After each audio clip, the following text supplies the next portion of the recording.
আজ 1 সেপ্টেম্বর সোমবার বিকে নিউজে সমগ্র বরাক উপত্যকা সহ বিভিন্ন জায়গার খবরগুলি হলো। আজকের প্রথম খবরটি, ইমরান হত্যাকাণ্ডের মামলায় দেশ জুড়ে চাঞ্চল্য সৃষ্টি হয়েছে। রিনা ও বিজুর কঠোর শাস্তির দাবি। গতকাল আসামের মুখ্যমন্ত্রী ডক্টর হেমন্ত বিশ্ব শর্মার সহিত সাক্ষাৎ করেন ইমরানের স্বজনরা এবং প্রদান করেন নিজ হাতে স্মারকপত্র। ইমরানের হত্যাকাণ্ড অপরাধীর উচিত কঠোর আইনীয় ব্যবস্থা এবং উপযুক্ত শাস্তির দাবি জানান ইমরানের স্বজনরা আসামের মুখ্যমন্ত্রী ডক্টর হেমন্ত বিশ্ব শর্মার কাছে।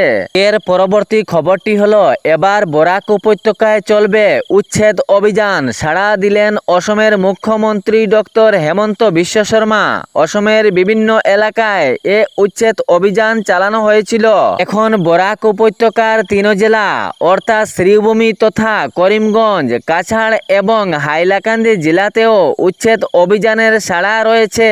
বক্তব্যের মাধ্যমে ডক্টর হেমন্ত বিশ্ব শর্মা জানান, বরাকের কোনো ব্যক্তিকে কোনো সমস্যার সম্মুখীন হতে হবে না। সব ধরনের সমস্যার সমাধান করার লক্ষ্য রয়েছে অসম সরকারের। বিজেপি সবার সুখ শান্তি চায়, তাই এই দল থেকে কোনো ব্যক্তির কোনো সমস্যা হবে না বলে জানিয়েছেন অসম সরকার। তিনি আরও জানান যে জনগণের সমস্যা সমাধানের চিন্তা নিয়ে আমি আমার কর্ম চালিয়ে যাচ্ছি। সঙ্গে জানান, বরাক উপত্যকার উন্নতির চিন্তা রয়েছে, তাই উন্নতির প্রবল স্রোত রয়েছে উনার মনে। জনস্বার্থের জন্য সব সময় কাজ চালিয়ে যাবেন, এটি উনার পরিকল্পনা। এর পরবর্তী খবরটি হলো, গতকাল উপস্থিত হন শিলচরে অসমের মুখ্যমন্ত্রী ডক্টর হেমন্ত বিশ্ব শর্মা এবং শিলচরের রাঙ্গিরখাড়ি মোড়ে ভারতের স্বাধীনতা আন্দোলনের অপরাজেয় বীর নেতাজি সুভাষচন্দ্র বসুর ভাস্কর্য উন্মোচন করেন অসমের মুখ্যমন্ত্রী ডক্টর হেমন্ত বিশ্ব শর্মা। এই স্থানটি পূর্বে থেকেই মানুষের গভীর আবেগের সঙ্গে জড়িত। প্রায় 40 বছর আগে স্থানীয় লোকজন এই স্থানে মিলিতভাবে 2 লক্ষ টাকা জোগাড় করে নেতাজির একটি ভাস্কর্য নির্মাণ করেছিলেন। ওই পুরনো দিনের স্মৃতি চিরস্মরণীয় হয়ে থাকলো। আজ এই জায়গায় অসমের মুখ্যমন্ত্রী ডক্টর হেমন্ত বিশ্ব শর্মা ভারতের স্বাধীনতা আন্দোলনের অপরাজে বীর নেতাজি সুভাষচন্দ্র বসুর ভাস্কর্য উন্মোচন করলেন। গতকাল এই জায়গায় অসমের মুখ্যমন্ত্রী ডক্টর হেমন্ত বিশ্ব শর্মা ভারতের স্বাধীনতা আন্দোলনের অপরাজেয় বীর নেতাজি সুভাষচন্দ্র বসুর ভাস্কর্য উন্মোচন করেন।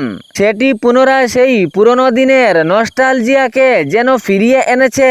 অসমের মুখ্যমন্ত্রী যখন শিলচরে আগমন করে তখন জনমতে উল্লাসের ঝড় আসে এবং বীর নেতাজির ভাস্কর্য উন্মোচনের সময় অসংখ্য জনগণ উপস্থিত ছিলেন। বরাকের শিলচরে রাঙ্গিরখাড়ি মোড়ে বীর নেতাজির ভাস্কর্য উন্মোচন করে অসমের মুখ্যমন্ত্রী ডক্টর হেমন্ত বিশ্ব শর্মা খুবই খুশি হন। এর পরবর্তী খবরটি হলো, বাংলা ভাষাকে বাংলাদেশি ভাষা কে বলেছে?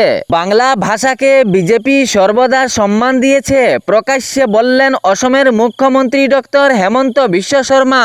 তিনি জানান, বাংলা ভাষা যেন কত সম্মানের ভাষা।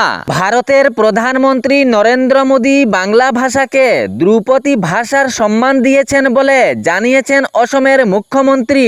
তিনি জানান, বাংলা ভাষা কোনো বাংলাদেশি ভাষা নয়। উদাহরণ স্বরূপে বলেন, রবীন্দ্রনাথ ঠাকুর বাঙালি ছিলেন, তিনিও তো বাংলা ভাষার মানুষ, কিন্তু তিনি পশ্চিমবঙ্গের, তাহলে বাংলাদেশি ভাষা কিভাবে হলো? বাংলা ভাষা সম্মানের ভাষা। ভারতের প্রধানমন্ত্রী এই ভাষাকে ধ্রুপদী ভাষা সম্মান দিয়েছেন। সাংবাদিকদের সামনে অসমের মুখ্যমন্ত্রী ডক্টর হেমন্ত বিশ্ব শর্মা এই বক্তব্য রাখেন। এর পরবর্তী খবরটি হলো, গোমাংস ব্যবসায় নতুন মোড়। শিলচর অন্নপূর্ণা সেতুতে একটি বাহন আটকে উদ্ধার করা হয়েছিল যে 5000 কেজির ও অধিক গোমাংস।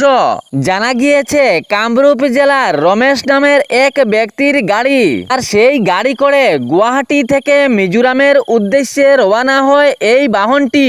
গোমাংস পাচারের উদ্দেশ্যে আগ বাড়ছিল, কিন্তু শিলচর অন্নপূর্ণা সেতুতে আসার পর বজরং দলের নজরে পড়ে এবং গাড়িটির তল্লাশি চালান। যে দৃশ্য সামনে দেখেন তাহাতে সবাই চমকে যান। তারপর সেই গাড়ি থেকে 5000 কেজিরও অধিক গোমাংস উদ্ধার উদ্ধার করা হয়। সঙ্গে সঙ্গে পুলিশ প্রশাসনও ঘটনাস্থলে উপস্থিত হয়েছিলেন এবং উত্তপ্ত পরিস্থিতিকে শান্ত করেছিলেন। রমেশ রায়ের এই ঘটনায় পুরো চাঞ্চল্য সৃষ্টি হয়েছে। কঠোর থেকে কঠোর শাস্তির দাবি উঠেছে। তাহলে ভিডিওটি শেয়ার করতে ভুলবেন না, যাতে সঠিক সংবাদগুলো অন্যজনের কাছে পৌঁছায়। ধন্যবাদ।